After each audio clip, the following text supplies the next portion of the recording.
सुप्रभात, आप देख रहे हैं IBC 24। मैं हूं आपके साथ राहुल सिन्हा। सुबह 7 बजे की खबरों में आपका स्वागत है और बुलेटिन की शुरुआत करेंगे इस वक्त की एक अहम खबर से। दिल्ली हिंसा के बाद अब पुलिस का एक्शन जारी है। 37 किसान नेताओं पर केस दर्ज किया गया है। पुलिस ने 19 आरोपियों को गिरफ्तार कर लिया है। पुलिस हिरासत में इस वक्त 50 से भी ज्यादा लोग हैं और बॉर्डर पर बड़े एक्शन की तैयारी है। 1 फरवरी को संसद मार्च अब किसान नहीं करेंगे। बड़ी खबर आपको बता रहे, दिल्ली हिंसा के बाद पुलिस का एक्शन जारी है। 37 किसान नेताओं पर केस दर्ज किया गया है। तो पुलिस ने 19 आरोपियों को गिरफ्तार किया है। पुलिस हिरासत में 50 से भी ज्यादा लोग हैं और बॉर्डर पर बड़े एक्शन की तैयारी में है पुलिस। और 1 फरवरी को संसद मार्च अब किसान नहीं करेंगे।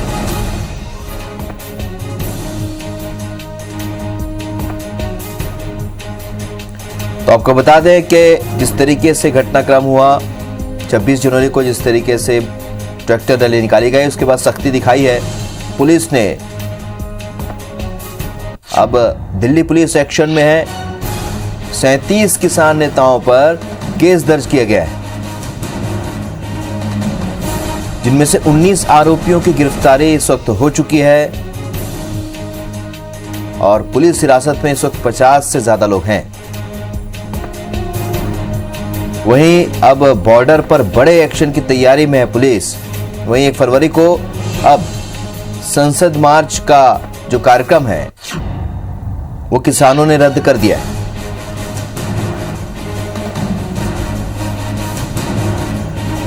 तो 26 जनवरी को निकाले गए ट्रैक्टर मार्च के बाद बड़ा एक्शन यहां पुलिस ले रही है। जिस तरीके से हिंसा हुई, जिस तरीके से अराजकता का माहौल देखने को मिला। चलिए रुक करते हैं छत्तीसगढ़ की खबर का। तो आज सीएम भूपेश बघेल के कांकेर दौरे का दूसरा दिन है। आज कांकेर में 342 करोड़ रुपए के विकास कार्यों की मुख्यमंत्री सौगात देंगे। दोपहर 12 बजे शासकीय नरहरदेव उत्कृष्ट अंग्रेजी माध्यम स्कूल पहुंचकर व्यवस्थाओं का जायजा लेंगे। दोपहर 12:40 पर गोविंदपुर हायर सेकेंडरी स्कूल मैदान पहुंचेंगे। यहां सीएम जैव विविधता पंजी का विमोचन करेंगे। तो वन अधिकार समिति के सम्मेलन में भी मुख्यमंत्री शामिल होंगे। यहां विकास कार्यों के लोकार्पण और शिलान्यास भी करेंगे। हितग्राहियों को सामग्री का वितरण भी मुख्यमंत्री करेंगे। आम सभा को संबोधित करेंगे और कांकेर से रवाना होकर सीएम दुर्ग जिले के पाटन पहुंचेंगे। पाटन में तहसील स्तरीय गुरु घासीदास जयंती और लोकार्पण कार्यक्रम में वो शामिल होंगे। तो वहीं दोपहर 3:15 बजे पाटन से रायपुर के लिए रवाना हो जाएंगे।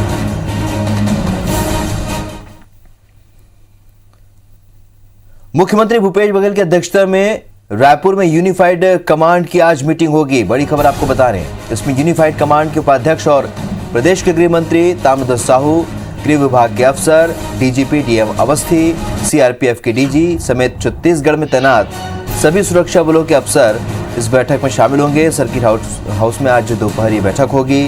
बैठक में नक्सल समस्या से निपटने के लिए कानून व्यवस्था और सुरक्षा के मुद्दे पर आकलन होगा और सुरक्षा बल की ओर से की गई कार्रवाई की सीमित समीक्षा की जाएगी। इसके अलावा आगामी दिनों में नक्सल ऑपरेशन की रणनीति को लेकर भी बैठक में चर्चा होगी। आपको बता दें कि इसी मकसद से यूनिफाइड कमांड का गठन किया गया।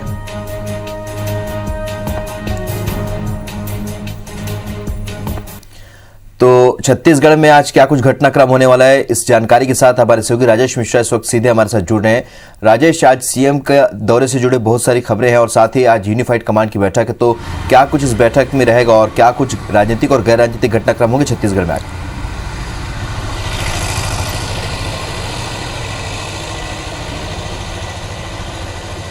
देखिए, आज की अगर हम बात करें तो मुख्यमंत्री भूपेश बघेल आज कांकेर दौरे का दूसरा दिन है। वो कांकेर दौरे में जाएंगे, कांकेर दौरे पर रहेंगे और इसके अलावा दुर्ग जिले के भी दौरे में रहेंगे। कांकेर जिले को वो लगभग 342 करोड़ रुपए के विकास कार्यों की सौगात देंगे। आम सभा को संबोधित करेंगे और ये कार्यक्रम अटेंड करने के बाद वो पाटन आएंगे अपने विधानसभा क्षेत्र में और पाटन में गुरु घासीदास जयंती पर जो कार्यक्रम आयोजित किया है उसमें शामिल होंगे। और इसके अलावा आज की अगर सबसे महत्वपूर्ण खबर की बात करें तो मुख्यमंत्री भूपेश बघेल शाम लगभग 4 बजे न्यू सर्किट हाउस में जो यूनिफाइड कमांड की जो बैठक हो रही है उसमें शामिल होंगे। इसमें यूनिफाइड कमांड के जो उपाध्यक्ष हैं ताम्रध्वज साहू गृह मंत्री जो हैं वो भी रहेंगे। इसके अलावा छत्तीसगढ़ में तैनात सभी सुरक्षा बलों के अफसर रहेंगे, गृह विभाग के अफसर रहेंगे, डीजीपी डीएम अवस्थी रहेंगे। और ये यूनिफाइड कमांड की बैठक का जो एजेंडा है वो छत्तीसगढ़ में नक्सल ऑपरेशन जो हुए हैं उसकी समीक्षा की जाएगी। आगामी ऑपरेशंस को लेकर क्या तैयारी है फोर्स और पुलिस की उस पर समीक्षा की जाएगी। लॉ एंड ऑर्डर की जो स्थिति उसकी समीक्षा की जाएगी। तो इन सब मुद्दों को लेकर यूनिफाइड कमांड की बैठक रखी गई है और रायपुर में यह बैठक हो रही है जिसकी अध्यक्षता मुख्यमंत्री भूपेश बघेल करेंगे। इसके अलावा इन दिनों जो है रायपुर के 70 वार्डों में तुम्हार सरकार तुम्हार द्वार कार्यक्रम का आयोजन किया जा रहा है। आज उसका दूसरा दिन है। तो इस दौरान भी जो है वार्डों में जाकर विभिन्न कार्यक्रम होंगे। इसके अलावा विश्व हिंदू परिषद के अंतर्राष्ट्रीय उपाध्यक्ष और श्री राम जन्मभूमि तीर्थ के महामंत्री चंपत राय का रायपुर का दौरा है। वे यहाँ प्रवास पर रहेंगे। दोपहर लगभग 3 बजे वो प्रेस कॉन्फ्रेंस को भी संबोधित करेंगे। तो ये आज के महत्वपूर्ण कार्यक्रम थे जिसमें मुख्यमंत्री कांकेर दौरे पर रहेंगे। वहाँ पर करोड़ों की सौगात देंगे, लोकार्पण करेंगे, भूमि पूजन करेंगे, दुर्ग जिले में आएंगे, वहाँ के कार्यक्रम शामिल होंगे। और सबसे महत्वपूर्ण अगर आज की घटना उसकी बात करें तो आज यूनिफाइड कमांड की जो छत्तीसगढ़ में बैठक है, रायपुर में बैठक है, वो काफी महत्वपूर्ण मानी जा रही है क्योंकि इस बैठक के बाद में छत्तीसगढ़ में नक्सल ऑपरेशन को लेकर क्या योजनाएं हैं उसको लेकर चर्चा होगी और आगामी इसको लेकर क्या किस तरह के ऑपरेशन चलाए जाएंगे उसकी रणनीति यहाँ पर तैयार की। चलिए, तो कुल मिलाकर ये तमाम प्रमुख घटनाक्रम है जिस पर लगातार हमारी भी नजर बनी रहेगी। राजेश, इस जानकारी के लिए आपका बहुत बहुत शुक्रिया। बढ़ता आगे, मुख्यमंत्री भूपेश बघेल का बस्तर दौरा काफी चर्चा में क्योंकि इस दौरे के दौरान वे मुख्यमंत्री कम आम बस्तरिया ज्यादा नजर आ रहे। हर आमो खास से वे मिलते हुए बेहद सहज और सरल नजर आ रहे। कहीं बच्चों संग खेलते लगते हैं तो कहीं बुजुर्गों के कंधे पर हाथ रखकर उनका बढ़ा रहे हैं तो कहीं क्रिकेट कैरम पर हाथ आजमा कर शतरंज की बाजी भी लगा रहे हैं।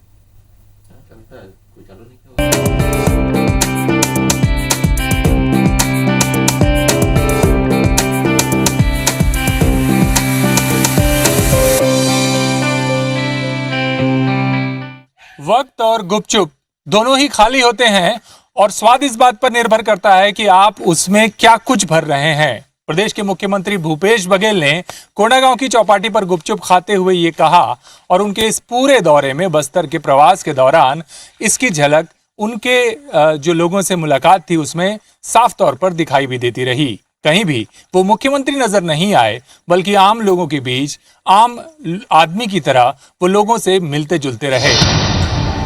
मुख्यमंत्री भूपेश बघेल बस्तर दौरे पर रहे। इस दौरान उन्होंने बस्तर के विकास के लिए सरकार का खजाना खोल दिया। सैकड़ों करोड़ के विकास कार्यों का लोकार्पण और शिलान्यास तो किया ही, इस दौरे में उनका बस्तर रंग हर जगह नजर आया। मुख्यमंत्री भूपेश बघेल ने जहां क्रिकेट पर अपना हाथ आजमाया और बैटिंग के साथ बॉलिंग भी की, वहीं स्कूली छात्रों के साथ कैरम पर अपना हुनर दिखाया और शतरंज की बाजी भी लगाई। सरकार बनते ही हमन हरेली भी छुट्टी दें, तीजक भी छुट्टी दें, विश्व आदिवासी दिवस और कर्मा जयंती भी छुट्टी दें। हमार गेड़ी हमार भावना ये हमार खेल कूद ला बढ़ावा दे के काम हमार सरकार करत है। भूपेश बघेल इस बार बस्तर दौरे में मुख्यमंत्री के प्रोटोकॉल से अलग आम बस्तरिया की तरह नजर आए। उन्होंने सबके साथ आराम से सेल्फी ली और दी भी। मुख्यमंत्री ने नौका विहार का आनंद लिया, साथ ही बच्चों के साथ सांप सीढ़ी का खेल खेला। बस्तर की मशहूर तुरही बजाई। यही नहीं, कुकीज बिस्किट का स्वाद चखने के साथ ही गुपचुप खाया और इसे लेकर एक ट्वीट भी किया जो काफी चर्चा में रहा। मुख्यमंत्री ने किसान से लेकर उसकी खुमरी खुद पहनी और स्टेज से फूल निकालकर संचालन कर रही फूलो देवी नेताम को दिया। इसके अलावा उनके कई अलग अलग रंग दौरे के दौरान नजर आए। मुख्यमंत्री ने भीड़ से बुलाकर एक ग्रामीण से आवेदन लिया, फिर एक जगह महिलाओं से बात करने जमीन पर बैठ गए। मुख्यमंत्री ने एक बुजुर्ग की बातें सुनते हुए उसके कंधे पर अपना हाथ रख दिया और फिर उसे साथ लेकर मंच तक आए और अपने बगल में बिठाया। मुख्यमंत्री ने बस्तर शिल्प की बारीकियां देखी और बस्तर कलाकारों से बात की, वहीं छात्रों का हौसला बढ़ाया। कुल मिलाकर मुख्यमंत्री का बस्तर दौरा हर मामले में अलग रंग लिए रहा। कोरोना महामारी के दौरान जब पूरे देश में हाहाकार मचा था, उस दौरान छत्तीसगढ़ ने वनोपज संग्रहण में रिकॉर्ड कायम किया है और इस वनोपज संग्रहण की वजह से आम लोगों तक पैसे पहुंचे और वे परेशानी झेलने से बच गए। मुख्यमंत्री ने साफ बताया कि सरकार का उद्देश्य वनोपज संग्राहकों को ज्यादा से ज्यादा लाभ देना है। कैमरामैन सोमेश के साथ नरेश मिश्र, IBC 24 बस्तर।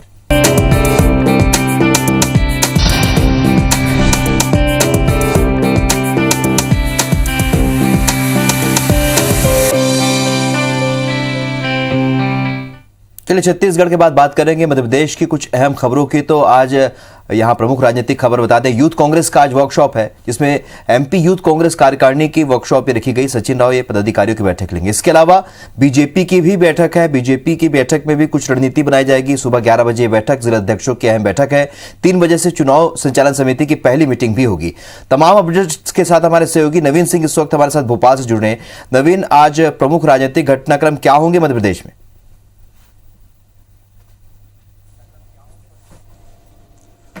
देखिए, मार्च महीने में जहां तक प्रस्तावित है मध्य प्रदेश में नगरीय निकाय चुनाव हो सकते हैं और उसको लेकर बीजेपी कांग्रेस दोनों ने ही जोर लगाना शुरू कर दिया है। और आज बीजेपी की निकाय चुनाव को लेकर एक बड़ी बैठक है जिसमें मुख्यमंत्री शिवराज सिंह चौहान भी शामिल होंगे, प्रदेश बीजेपी के अध्यक्ष VD शर्मा भी रहेंगे, संगठन मंत्री सुभाष भगत भी रहेंगे और सभी जिलाध्यक्षों को कॉल किया गया है। सभी जिलाध्यक्ष इस बैठक में शामिल होंगे और जिलाध्यक्षों के साथ चुनाव संचालन समिति की बैठक होगी। तो माना जा रहा है कि मध्य प्रदेश में भारतीय जनता पार्टी ने नगरीय निकाय चुनाव जीतने के लिए तैयारियां शुरू कर दी हैं। अब निकाय चुनाव को लेकर पहला मौका होगा जब मुख्यमंत्री शिवराज सिंह चौहान, VD शर्मा समेत तमाम जिलाध्यक्ष एक साथ एक जगह भोपाल में बैठेंगे। माना जा रहा है कि निकाय चुनाव को लेकर आज बड़ी अहम रणनीति बन सकती है, किस तरीके से चुनाव में जाना है और चुनाव में किस तरीके से बड़े नेताओं के कार्यक्रम रहेंगे, टिकट किसको मिले, तरीके से बड़े नेताओं के कार्यक्रम रहेंगे, टिकट किसको मिलेगा और दावेदारी को लेकर जो गुटबाजी की स्थिति बनी हुई है बीजेपी के भीतर, तो उससे कैसे निपटा जाए, इसको लेकर चुनाव संचालन समिति जो है बड़ा फैसला भी आज की बैठक में ले सकती है। हाल ही में चुनाव संचालन समिति बनी है तो उनकी क्या जिम्मेदारियां होंगी समिति की और समिति किस तरीके से जिलाध्यक्षों के साथ मिलकर काम करेगी, क्या एजेंडा मध्य प्रदेश की बीजेपी का है और उसको लेकर आज एक बड़ी बैठक है। मुख्यमंत्री शिवराज सिंह चौहान और बीजेपी के प्रदेश अध्यक्ष VD शर्मा अपनी बात रख सकते हैं। इस दौरान सभी जिलाध्यक्ष रहेंगे और चूंकि ये साफ है कि 2021 में जो नगरीय निकाय चुनाव होने हैं बीजेपी के लिए बड़ी चुनौती है, चूंकि मध्य प्रदेश में जो 16 नगर निगम है उस पर सीधे तौर पर बीजेपी का कब्जा है। जो निकाय हैं, नगर पालिकाएं हैं, लगभग 80% जगहों पर बीजेपी का कब्जा है। तो इस स्थिति को बरकरार रखने के लिए किस तरीके से बीजेपी को काम करना होगा, मध्य प्रदेश सरकार की ऐसी कौन सी योजनाएं हैं जिनको लेकर जिलाध्यक्ष और दावेदार जो हैं, जो प्रत्याशी होंगे निकाय चुनाव के, वो वोटर्स के बीच में जाएंगे। तो इन तमाम मसलों पर आज बड़ी बैठक होने जा रही है और बड़े फैसले भी हो सकते हैं। इसके अलावा प्रदेश कांग्रेस प्रभारी मुकुल वासनिक आज से मध्य प्रदेश के दौरे पर हैं। 28, 29, 30 3 दिनों के दौरे पर मुकुल वासनिक मध्य प्रदेश आए और सबसे खास बात मुकुल वासनिक इस दौरान 3 दिनों तक राजधानी भोपाल की तरफ नहीं झांकेंगे। ये आदिवासी अंचल में मुकुल वासनिक का बड़ा अहम दौरा माना जा रहा है। जबलपुर में वासनिक उतरेंगे और उसके बाद सीधे मंडला चले जाएंगे। तो माना जा रहा है कि कांग्रेस का जो है फोकस जो है वो अब भी ट्राइबल वोट बैंक पर है, चूंकि 2018 के विधानसभा चुनाव में आदिवासी वोटरों ने जमकर आशीर्वाद दिया था कांग्रेस को और कांग्रेस जबरदस्त तरीके से कांग्रेस पार्टी के आदिवासी विधायक जीत कर आए थे और उसी वजह से मध्य प्रदेश में कांग्रेस की सरकार भी बन पाई थी। तो माना जा रहा है कि इस वोट बैंक को कैरी करने के लिए मुकुल वासनिक आ रहे हैं और अगले 3 दिन बैठक करेंगे और आदिवासी नेताओं के साथ उनकी मुलाकातें होंगी, जिलाध्यक्षों के साथ कांग्रेस की मुलाकातें होंगी, सीनियर कांग्रेस लीडर जो क्षेत्र के हैं उनके साथ बैठक करेंगे मुकुल वासनिक। और माना जा रहा है कि नगरीय निकाय चुनाव को लेकर रणनीति तो बनेगी ही, साथ ही साथ 2023 में जो विधानसभा चुनाव होने हैं उसकी जमीन अभी से तैयार करना मुकुल वासनिक ने शुरू कर दिया है जी। और इसके अलावा अगर बात करें राहुल, तो आज यूथ कांग्रेस की एक बड़ी बैठक है PCC में, कार्य समिति की भी बैठक है, साथ ही साथ एक छोटा सा एक ट्रेनिंग प्रोग्राम भी है। तो इस दौरान जो कांग्रेस पार्टी के जो सीनियर लीडर हैं वो यूथ कांग्रेस के कार्यकर्ताओं को टिप्स देंगे। नेहरू के नेतृत्व को लेकर आज विशेष तौर पर एक पाठ पढ़ाया जाएगा किस तरीके से नेहरू प्रधानमंत्री बने इस देश के, और जवाहरलाल नेहरू ने किस तरीके से देश को आगे बढ़ाया और पूरे देश में सभी को एक साथ लेकर वो किस तरीके से चले। तो उनका जो नेतृत्व था, उनकी जो लीडरशिप रही है भारत को लेकर, तो उनमें ऐसी क्या खासियत थी, क्या खास बात थी जिसको यूथ कांग्रेस के कार्यकर्ता ले सकते हैं और इस सिद्धांत के साथ आगे बढ़ सकते हैं। तो इसको लेकर आज ट्रेनिंग सेशन भी है और कार्य समिति की बैठक भी है। पहली दफा राजधानी भोपाल में यूथ कांग्रेस की बॉडी बनने के बाद आज ये बैठक होने जा रही है। चलो, तो कुल मिलाकर मध्य प्रदेश में आज बीजेपी और कांग्रेस दोनों की अहम बैठकें, और जाहिर सी बात है 2021 के निकाय चुनाव और 2023 के विधानसभा चुनाव पर दोनों ही पार्टियों का फोकस बढ़ता जा रहा है। इस चर्चा के लिए बहुत बहुत शुक्रिया आपका नवीन।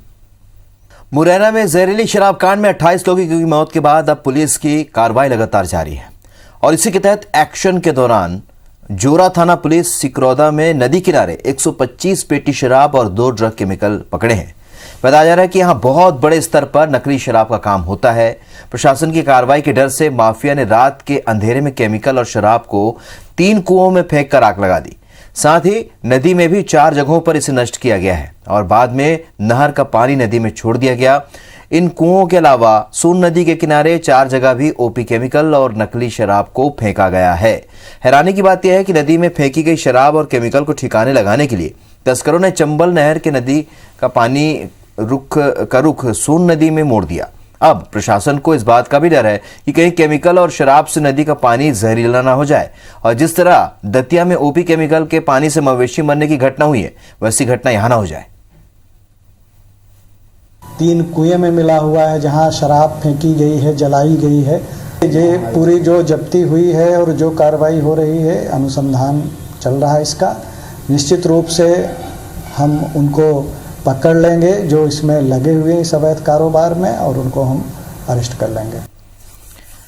मध्य प्रदेश के पूर्व मंत्री और विधायक जयवर्धन सिंह ने बीजेपी पर उज्जैन में सिंहस्थ की जमीन को हड़पने का आरोप लगाया। दरअसल जयवर्धन सिंह अपने पिता दिग्विजय सिंह के साथ निजी दौरे पर उज्जैन आए थे। यहां इन्होंने महाकाल दर्शन के बाद मीडिया से चर्चा की। इस दौरान उन्होंने बीजेपी को सबसे बड़ा माफिया बताया। जयवर्धन सिंह ने आरोप लगाया कि उज्जैन के सिंहस्थ क्षेत्र की जमीन पर भाजपा नेता अपनी नजर गड़ाए बैठे हैं, इसे कैसे भी करके इस जमीन का लैंड व्यू बदलवाने की कोशिश कर रहे हैं। इस पूरे मामले में क्षेत्र के मंत्री भी शामिल हैं, और इस पूरे मामले में भाजपा को सफाई देनी चाहिए, और यदि जमीन का लैंड व्यू चेंज होता है तो हम इसका विरोध करेंगे। जो जमीनें सिंहस्थ के लिए आरक्षित थी, वहां पर भाजपा के बड़े बड़े नेता नजर रख रहे हैं, प्रयास कर रहे हैं उसका लैंड यूज चेंज कराने के लिए। इसमें कहीं ना कहीं जो भाजपा के यहाँ के क्षेत्रीय मंत्री हैं, उनके भी हाथ इसमें शामिल है, तो इनको स्पष्टीकरण देना चाहिए। और अगर सिंहस्थ की जमीन को बदलने का प्रयास होगा तो हम उसका विरोध करेंगे। मध्य प्रदेश में जिनका बिजली का बिल बकाया है, उनके लिए खबर थोड़ा टेंशन देने वाली हो सकती है। बकाया बिलों की वसूली की जा रही है। अगर लोगों के पास पैसे ना हो तो उनके यहाँ रखी कोई भी महंगी चीज उठाकर कर्मचारी जा रहे हैं। ऐसी एक घटना का वीडियो सोशल मीडिया पर वायरल हो रहा है, जो सागर के खेरी गांव का है। यहाँ एक गरीब परिवार का 30,000 का बिल बकाया था, जिसके बाद बिजली विभाग के अधिकारी ए प्रशांत अपनी पूरी टीम के साथ यहाँ पहुंचे। तत्काल बिल के पैसे जमा नहीं करने पर गरीब की गाड़ी उठाकर ले आए और घर के लोग बिल जमा करने की मिन्नतें करते रहे, मगर कर्मचारियों ने एक नहीं सुनी और बाइक को उठाकर ले गए। इस पूरे मामले पर बिजली विभाग के एक अधिकारी ने बताया कि उपभोक्ता ने 20,000 रुपए जमा कर दिए हैं। इसके बाद बाइक वापस कर दी गई है, मगर अभी भी 10,000 का बिल बकाया है।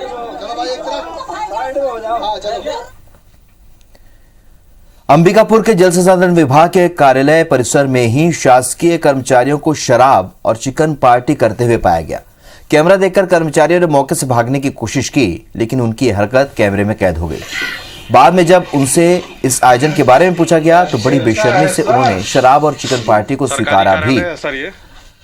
जानकारी के मुताबिक इस कार्यालय के अधिकारी हमेशा दफ्तर से नदारद रहते हैं और अधिकारियों की गैर मौजूदगी में कर्मचारी यहाँ रोज इस तरह की पार्टी का आयोजन करते हैं। त्योहार का उपलक्ष्य में थोड़ा बहुत सब साथी लोग मिला के 200 करके खाए पिए हैं, इसके अलावा कुछ नहीं। मोर से भी बड़े बड़े हैं, मैं चौकीदार हूँ। हाँ भाई, अपन पिकनिक मना रहे थे। क्या क्या हैं? क्या क्या मुर्गा बनाए थे और का अपन एंजॉय कर रहे थे, और उससे और का आप ज़्यादा देखे हैं का? तो हम कार्यालय के अंदर थोड़ी कर, हम लोग का वो स्टोर है अलग, चौकीदार का वो स्टोर है। बढ़ते हैं आगे और बात करते हैं कि अहम खबर की व्यापम फर्जीवाड़े मामले में आज से हर रोज इस मामले की सुनवाई होगी। सीबीआई कोर्ट में हर रोज इसकी सुनवाई होगी। 64 आरोपी के खिलाफ सीबीआई ने पेश की है चार्जशीट और भोपाल के प्राइवेट कॉलेज से के हैं सभी आरोपी, जिनकी सुनवाई होगी। तो आज से हर रोज व्यापम फर्जीवाड़े मामले की सुनवाई होगी। सीबीआई कोर्ट में ये सुनवाई होगी। ने चार्जशीट पेश की है।